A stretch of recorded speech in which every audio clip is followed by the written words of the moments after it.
Hello, it's time to get started in our workshop. And right now we'll start section one. It's the first of three sections. Um, and this first section is based on answering the essential question, what can we achieve online that we cannot achieve as well or as fully in a more traditional classroom? And there are many answers to that, and I would like to get some of those from you in terms of what your expectations are of what's going on online in your school or district. But I'd like to begin by sharing with you two very real responses to the question. One of them came from a superintendent that I knew, and we were at a statewide conference at the same lunch table talking about online learning. And his comment, when I posed the question, well, what do you think we can achieve online that we can't in a traditional classroom? I mean, he had a grin on his face, and his response was, oh, that's easy. We can extend the school day without extending the school day. Well, there's a lot to that answer. To give it some more substance, however, let me quote you a teacher that I had in one of my online courses. Her task was to prepare some kind of online instruction for her students. She was a high school teacher, and they didn't have Moodle in their school, so she wanted to do something with blogs, and that was fine. So here's the answer. Here's an unsolicited email I got from that teacher. So I'd like to read this to you. She said to me, I also want to let you know that the blog I made for my students has been a huge success with them. I teach seniors, and their school year is just about over. They have one more week of classes. Honestly, they have been graduated since after spring break, and it has been very difficult to manage the class and to get them to work. I created a film study unit and made the blog an assessment element. They are all posting on it! Exclamation point. And interacting! Exclamation point. In fact, the first thing they mention when they come to class is the blog and its activity. I am also having them create their own blogs. They will present research via this blog, and they will read and comment upon each other's blogs. They have been working diligently on this. I have about 35 seniors spread out in three sections. It's amazing to see them all working so hard at this time of year. There is not one who is not engaged with the blogs. So there's a teacher who decided to do something new. Um, and it's a great answer. Her email is a great answer to the essential question of what we can achieve online that we can't achieve as well or as fully in a traditional classroom. Having been a high school principal, I understand what the epidemic of senioritis is during May and June. So I can well appreciate this teacher's comments. Um,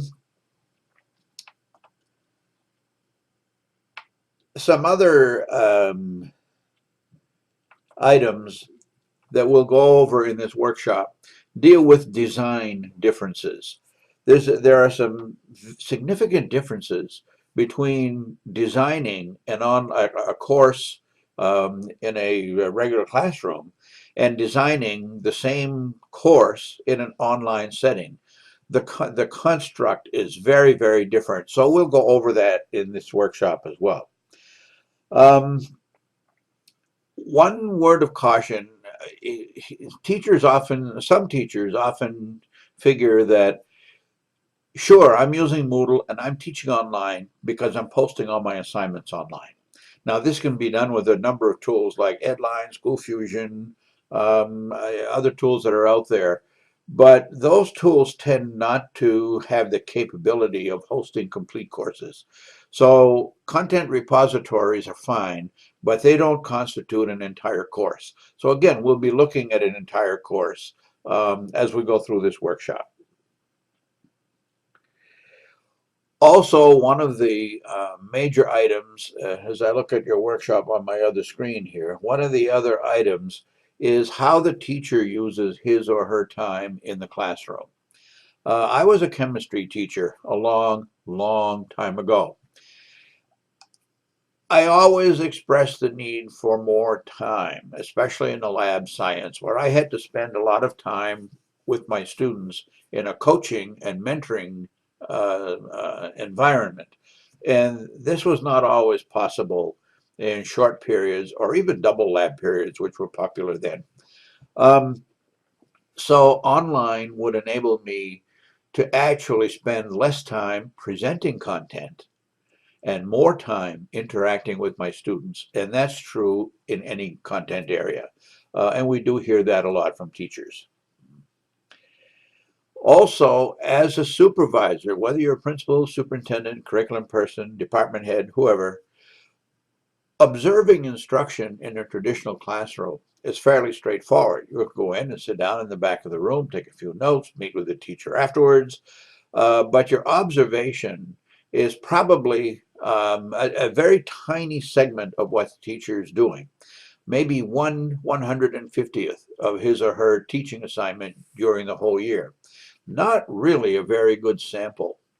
Online, however, as you will see, when you walk, quote unquote, when you walk into an online classroom in Moodle, you are able to see the entire course, how it's organized, what the content is, what the interactivity is between and among students. So you can actually sit down with the teacher and learn a lot from that teacher, who's probably an experienced online teacher. So the collaboration that's possible between teacher and supervisor is absolutely marvelous in an online setting. And it gives us the tools to have that level of collaboration that's probably not possible in a more traditional setting. So that's where we are. That's where we begin, actually. So we begin with answering the question, what can we achieve online that we cannot achieve as well or as fully in a more traditional setting? So you can now work your way through the assignments and the forums that are provided in this particular model in section 1. See you online.